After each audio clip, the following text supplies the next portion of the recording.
nggak ada kompetitornya. Berarti mau dia bagus, mau dia jelek, orang pakai.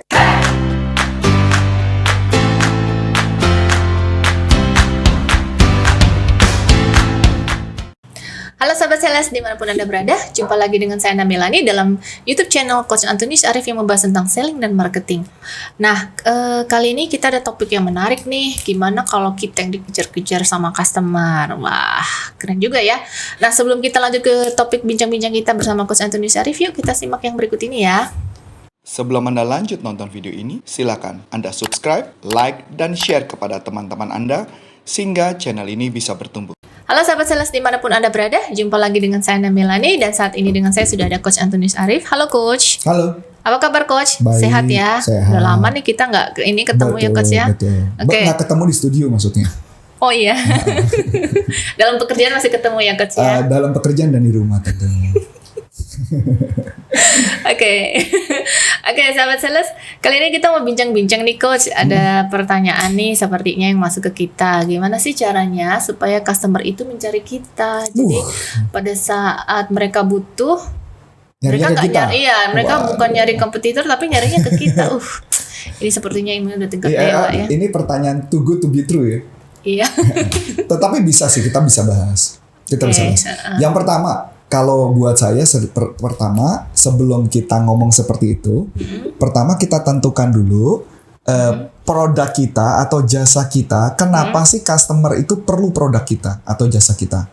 Yang dimana kompetitor nggak punya, yang alias yang namanya diferensiasi kalau kita bicara tentang marketing.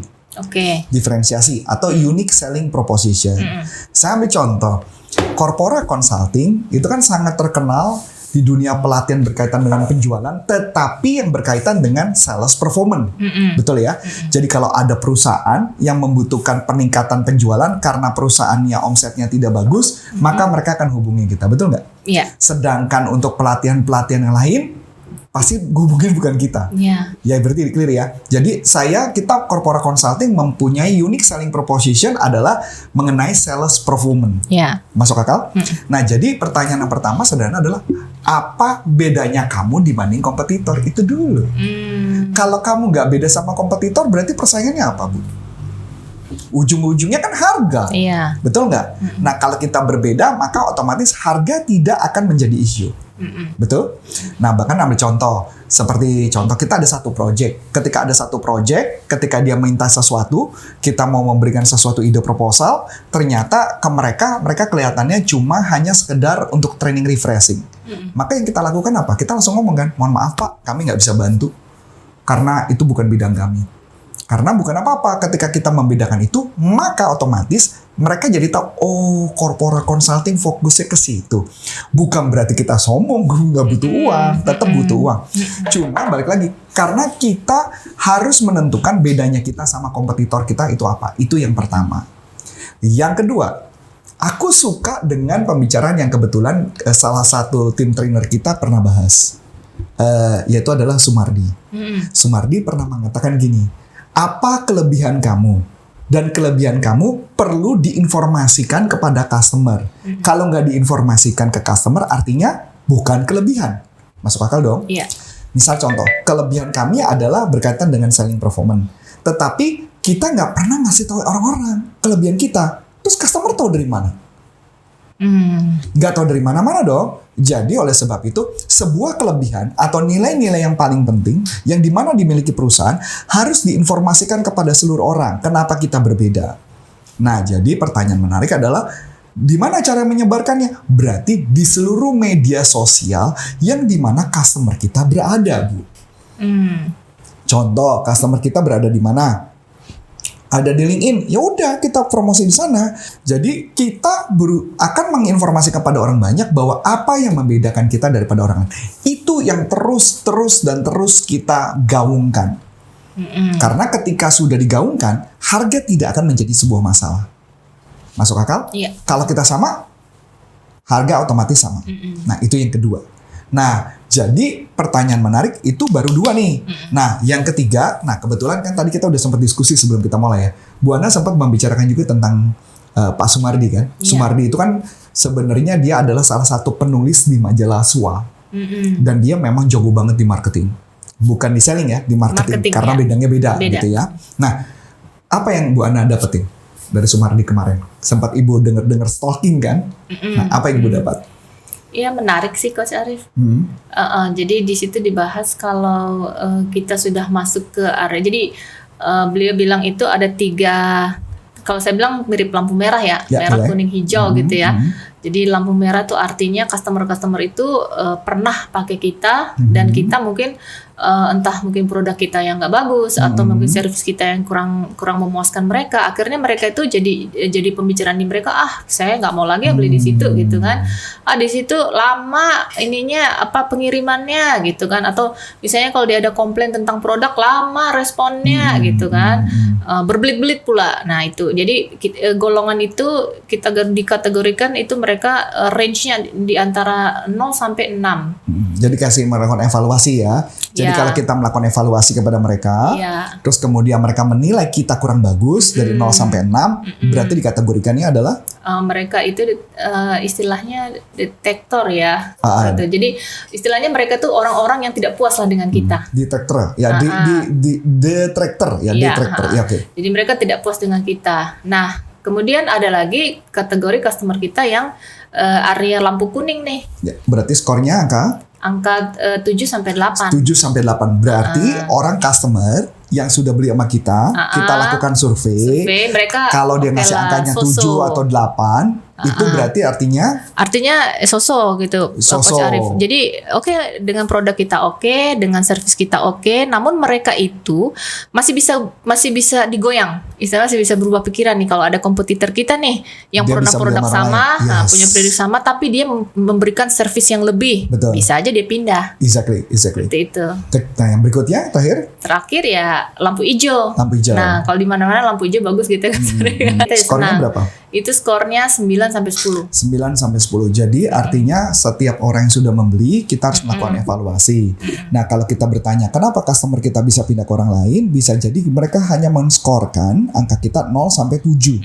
Jadi bisa 8 ya, 0 sampai 8. Jadi kalau ditanya mau nggak kamu merekomendasikan kita, dia ngasih skornya adalah 0 sampai 8 berarti pasti nggak mau. Iya. Yang hanya mau hanya yang 9 dan 10. Ya, berarti kalau sesuai dengan topik kita kali ini, bagaimana supaya customer itu begitu butuh, nggak perlu lagi kita follow up, dia langsung cari kita gitu kan Coach? Nah, berarti kita harus ada di area angka 9 dan 10. Nah, tapi pertanyaan menarik nih Bu, Bagaimana kalau kita bicara mengenai beda kan kalau perusahaannya itu anggaplah kayak PLN. Ya, perusahaan listrik negara. Perusahaan listrik negara adalah perusahaan satu-satunya di Indonesia yang tidak ada perusahaan listrik lain. Betul ya, Bu Ana? Iya, betul. Nah, kalau mereka adalah perusahaan satu-satunya,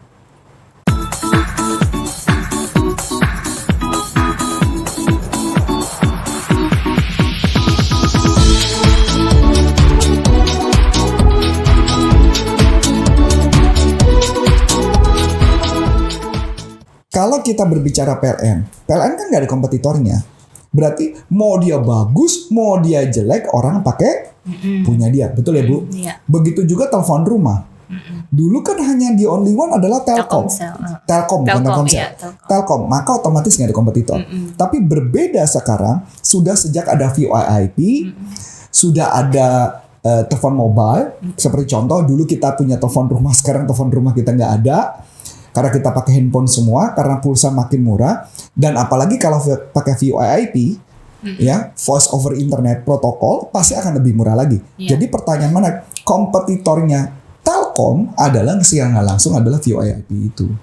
Nah, jadi pertanyaan menarik nih Bu Ana. Ketika perusahaan sudah ada kompetitor, maka angka 0 sampai 8 itu akan sangat berpengaruh. Jadi balik lagi ke teman-teman, kalau bagaimana mau jualannya biar bisa laku, dicari-cari orang, yaitu tadi promosi seluas-luasnya, biarkan mereka menikmati kita, setelah menikmati berikan mereka perasaan excellent yang luar biasa sehingga mereka akan mau merekomendasikan kita kepada orang lain. Nah, ini adalah bagian yang sangat penting yang membuat bisnis menjadi bagus. Kalau nggak salah kemarin juga saya terinspirasi ya, Pak Sumardi sempat ngomong mengenai 4P. Ya, supaya produk bisa laku ya katanya. Yang pertama adalah rumus 4P, Philip Kotler. Yang pertama produk, yang kedua price, yang ketiga adalah place, yang keempat adalah promotion. Nah, dia mengatakan, jadi kalau orang mengatakan melakukan promosi dulu itu salah. Karena yang paling benar adalah menggunakan 4P berdasarkan urutan. Jadi yang pertama perhatikan dulu, jangan-jangan produknya benar atau enggak. Kalau produknya nggak benar, wajar dong kalau orang nggak beli. Satu, produknya unik atau enggak, beda apa enggak. Kedua adalah baru ngomong komponen harga. Baru yang ketiga adalah penempatan distribusi. Yang keempat baru adalah promosi. Sedangkan banyak kan orang-orang jualan adalah fokusnya langsung promosi. Nah, jadi mungkin itu sih topik yang bisa kita sharing nih hari ini. Oke, jadi kalau mau dicari-cari dengan customer Anda, bolehlah kita sudah mulai melihat 4P dulu tadi ya Coach Arif ya. 4P produknya tersebut. Produknya dulu. Terus apa uniknya? Dari produknya dulu, apa uniknya? Kemudian komponen harga. Kemudian kita melakukan distribusi. Kemudian tentukan juga distribusi itu juga termasuk penyebaran informasi media sosial, Bu. Media sosial. Dan baru kita ngomong terakhir adalah bagaimana mempromosi kampanyenya. Oke, kalau servisnya sendiri masuk di mana, Coach? Nah, kalau servisnya sendiri masuk di mana? Servis itu masih bisa bagian dari produk itu ya bisa, Bu. Oke, berarti nomor 1 dia.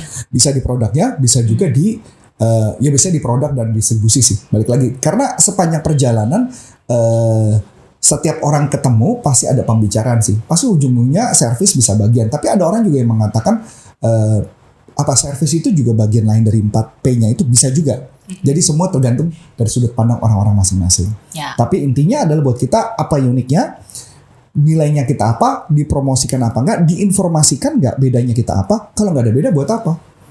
Ujung-ujungnya price war. Tidak ada lagi. Oke. Baiklah sahabat sales dimanapun Anda berada. Wah, bincang-bincang kita menarik sekali ya kali ini. Waktunya udah gak kerasa. Nanti kalau ada pertanyaan dari sahabat sales seputar topik kita kali ini, boleh langsung ke channel YouTube kami gitu ya di bawah ini. Nah nanti kalau ada pertanyaan boleh nanti ya ada waktu kita bacakan seperti itu. Oke sahabat sales dimanapun Anda berada, dengan saya Melani dan sebelum saya tutup, kalau Anda mau ikut pelatihan kami, Anda bisa masuk ke salesuniversity.id atau masuk ke corporaconsulting.com, atau di caption kami itu ada WhatsApp, link WhatsApp yang bisa Anda klik dan itu kan masuk ke dalam grup kami. Ada grup Sales University di WhatsApp grup. Nanti di sana Anda bisa ngobrol beberapa hal dan juga bisa dapat informasi-informasi dari kami. Saya Coach Antonius Arif dan saya dengan Ana Melani mengucapkan terima kasih, sukses buat Anda, sampai jumpa, salam performa, bye bye.